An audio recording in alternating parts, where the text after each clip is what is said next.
Brian, tell me about Caleb Lomu, the left tackle from Utah. Well, you're throwing all these offensive tackles at me today, aren't you? Well, Brian, gotta do what we gotta do. You know what I'm saying?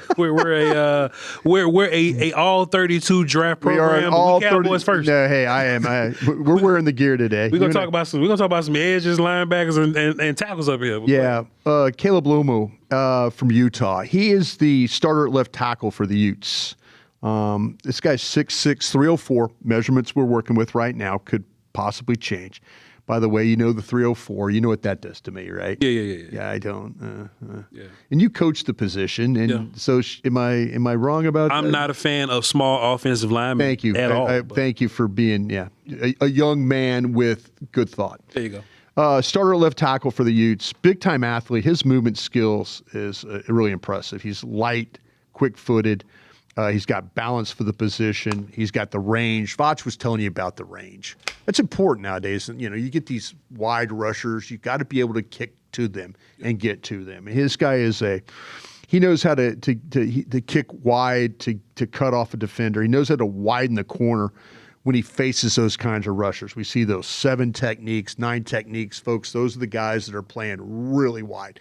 When you watch the Miami Hurricanes play on the national championship game, you're going to see Bain and Mesidor, those guys. They're going to play very, very wide. That's a 9 technique is what you're looking at right there. And so, but he can move, he can reset, he puts himself in position. There's snaps where he gets a little top heavy, and you will see him kind of lean out over his feet. He does lack some sustain when engaged at times. It might be a little bit of a lack of some power there with him. Mm-hmm. But he does have the lateral slide and adjust. I mentioned that. He will show that VOCH, help me here. I think he's got some Tyler Guyton elements to his game. Mm-hmm. And because he's like a really, really good athlete, good foot athlete, but will kind of get in some wild positions and probably not the strongest guy. Leaning. He's a much better angle and down blocker than he is a drive him off the ball guy. His hands will miss. When I say miss, they get a little wide. They'll get outside the framework. And that kind of affects the way that he controls the block. But he does show he's a better athlete at time than the guy that he's playing against with, he's that kind of guy. He's just a really good athlete. He's one of those tackles, I've mentioned this 1,000 times. If you follow me, you know this. I struggle with the lack of power, but end up playing in the league for a number of years.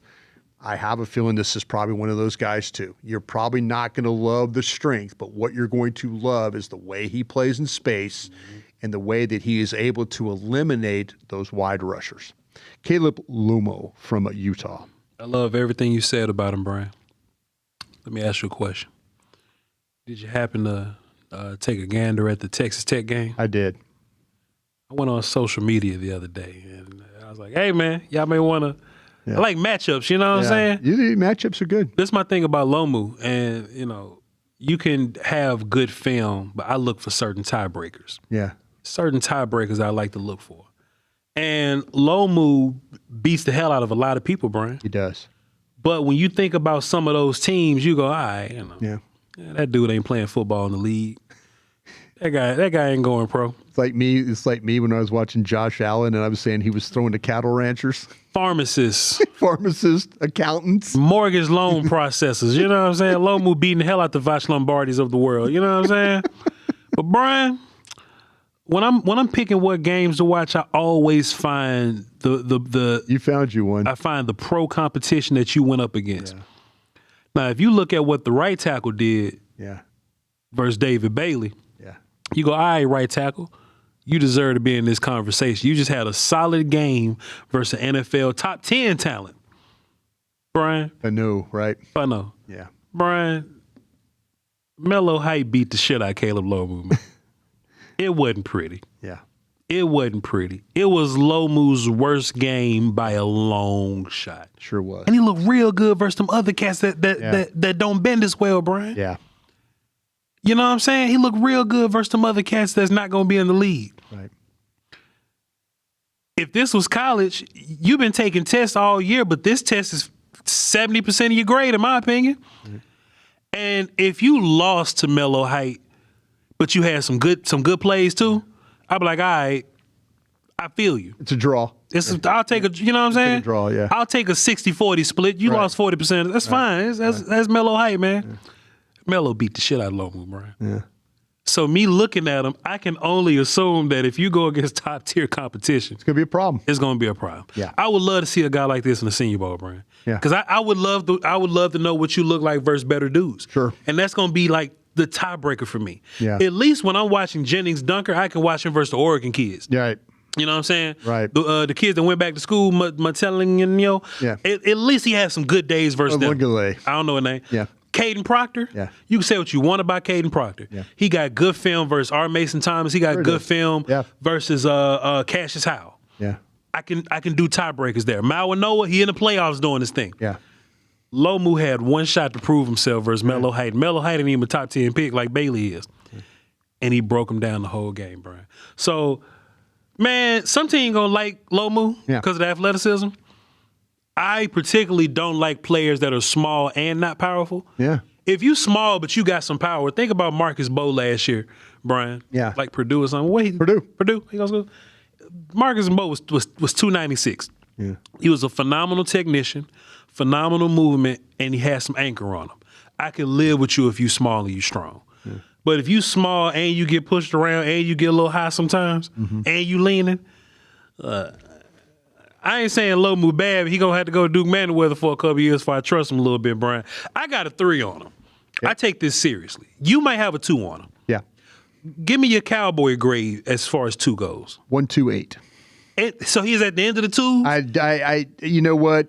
As we sit here and talk, you know my phobia with this stuff. The small guys, yeah. The small guys. Because those are the dudes that go to the league and do great. I'm thinking, you know me, I'd shove him in the 4th round if it was me. Yeah. I should. I'm a coward when it comes to that. You know why? I've been beaten up so many times over these guys. Yeah. And I don't learn. Yeah. I don't learn. I mean, this guy's going to come in the league and he's probably going to be, it's not going to be pretty against the guys that you're talking about. You know, these edge rushers and stuff. Yeah. But I have gotten my ass kicked by guys like this. Yeah. You know? I just, you know, David Bakhtiari. Sure. Colton Miller. Give me every one of those son of a guns that lined up that were just, you know, that were just light and had no power and shit. I'm like, well, how's this guy going to play in the league? Yeah. Brian, I tell you what, though. For every Brian O'Neill. Oh, I know. Is 9. Garrett Bowles. Garrett Bowles. Sure. Garrett Bowles. He's another one. Garrett Bowles was, I think, out of Utah way back in the day. And Garrett Bowles was like, and now he's like an all-pro tackle. And I'm like going, great.